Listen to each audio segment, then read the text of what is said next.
Bom dia, eu sou Antônio Caetano e este é o Café nas Nuvens.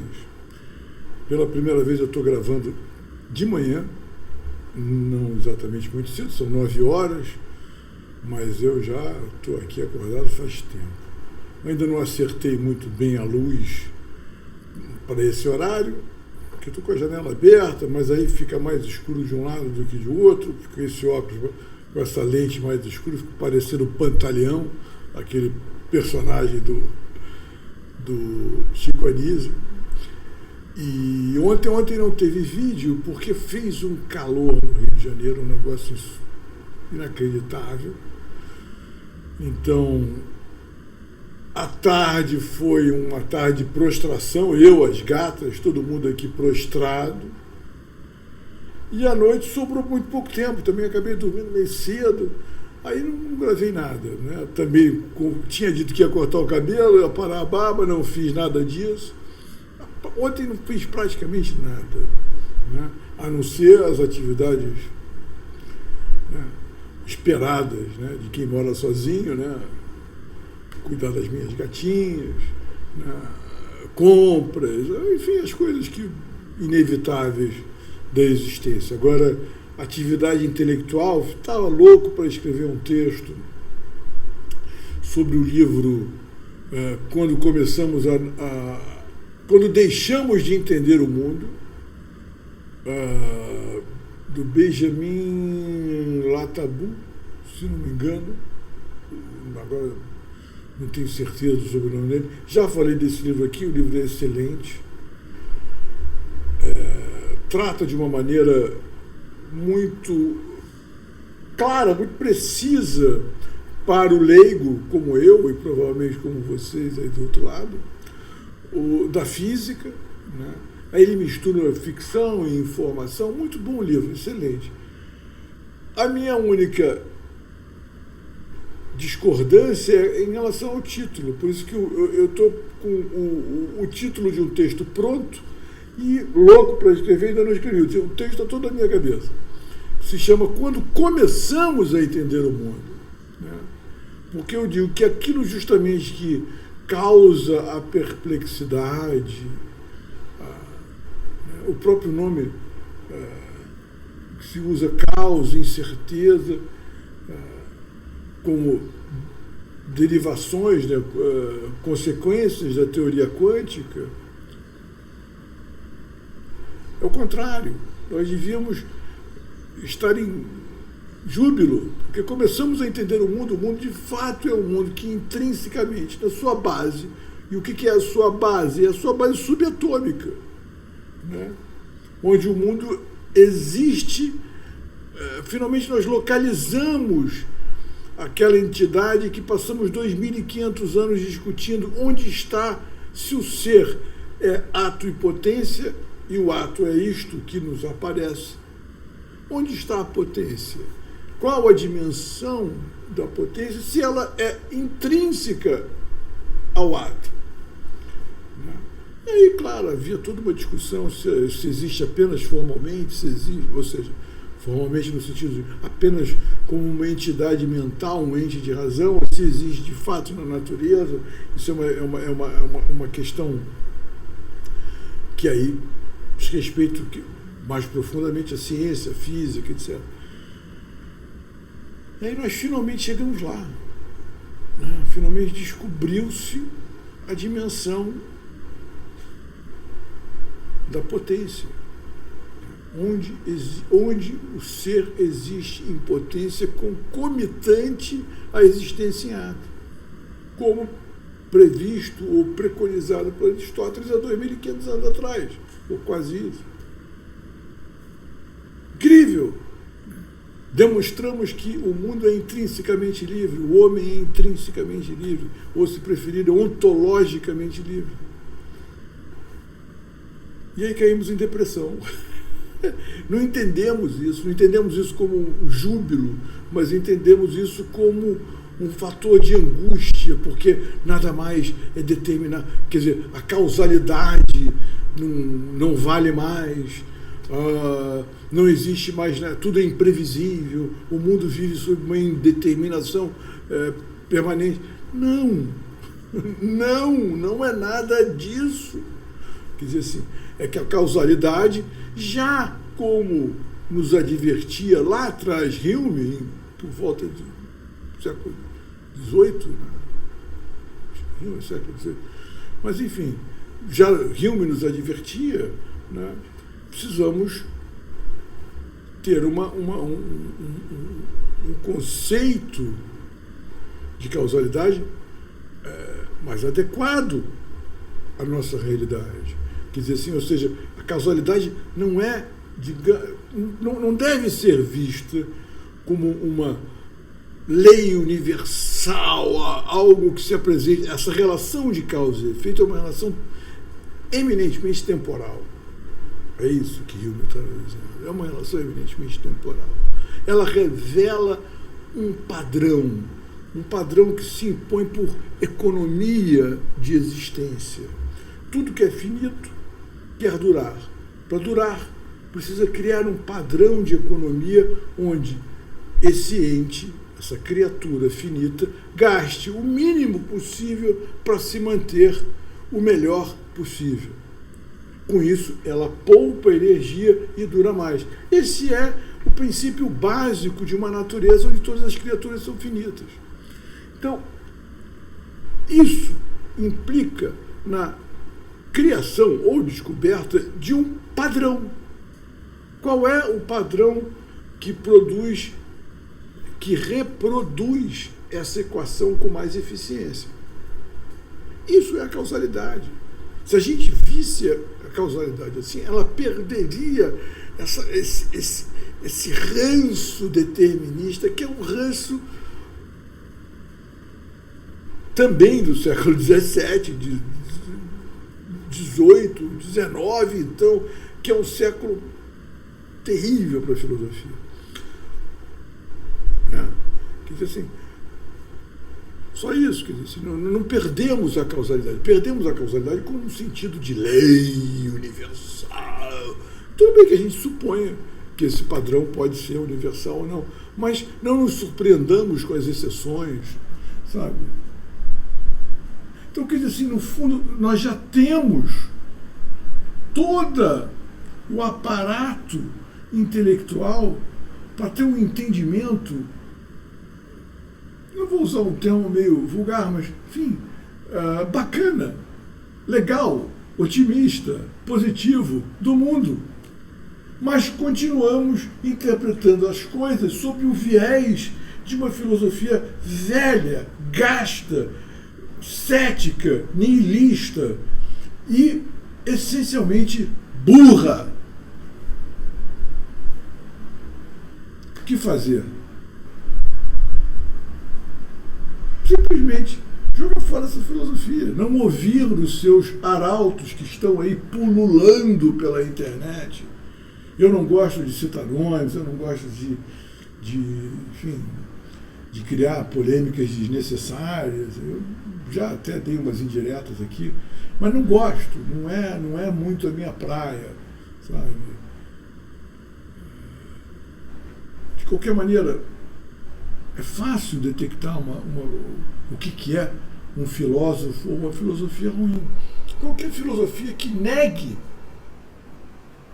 a verdade dos sentidos do que você ouve, vê, como tradutores da verdade do mundo. E qualquer filosofia que negue a liberdade intrínseca de todas as criaturas, e também e especialmente do homem, é uma filosofia ruim, cética, nihilista, e que no fim das contas nos conduzirá a uma ética, a uma moral, a uma política autoritária, centralizadora, hierárquica.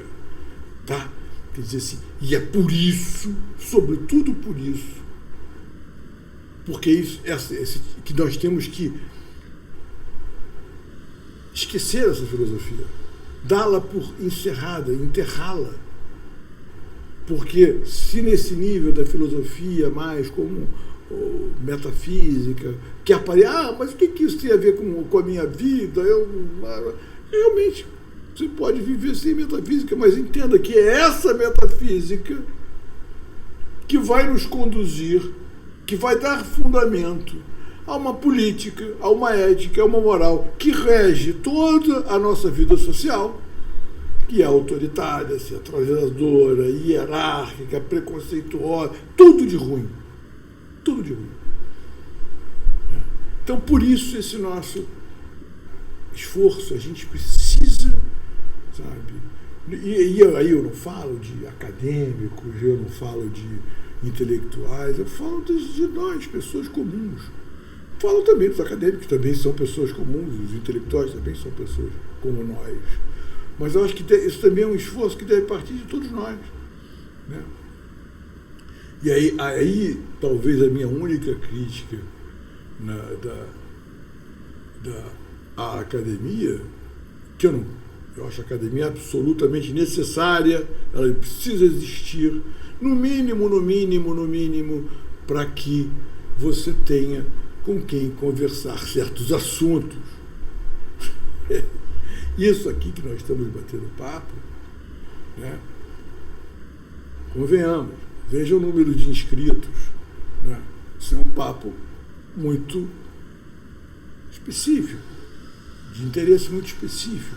Poucas pessoas se interessam. Então é bom que você, se você tem esse interesse, procure de algum modo ingressar na academia, faça um mestrado, um doutorado, vire professor, você terá seus pares com quem discutir. Então é fundamental a filosofia, a academia.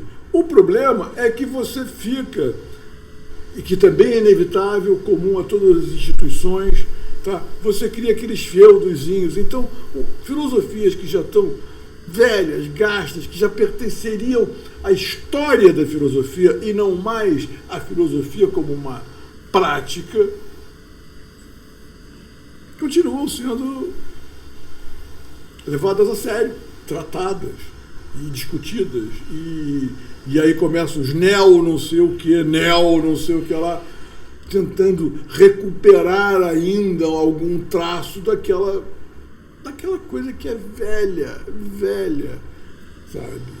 Não se leva mais aquilo, já pertence. Falo especificamente, por exemplo, de Kant, Hegel, esses caras, Spinoza, fazem parte da história da filosofia, não fazem mais, nem deveriam mais fazer parte da filosofia.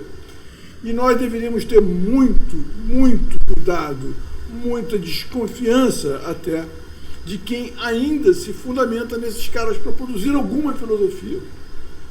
Essa é a opinião de Antônio Caetano. Né? Quer dizer, eu tento aqui apresentar meus argumentos para isso. Por que eu não estou na academia discutindo isso, falando essas coisas? Uma série de razões estritamente pessoais. E não são nem razões, são limitações estritamente pessoais. Nada contra a academia, nada contra a academia. Né? É isso, por hora é só, mas hoje eu quero produzir mais um vídeo, pelo menos, talvez até 2, sabe? Porque eu andei vendo aqui estou vendo, mas chega no fim da noite, assim, eu sempre dormi ultimamente, não tenho lido, estou com os livros, com 3 livros aqui para ler, atrasados, né? Depois eu vou até atrasar. Está aí, mais um assunto para um vídeo de hoje, os 3 livros atrasados, os 3 livros que não estou lendo. Né?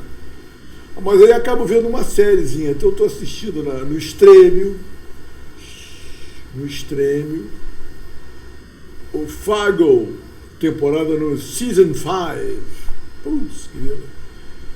Agora já estou meio que acabando, né? Então, mas aí dá pano para manga, porque aquelas coisas malucas, né?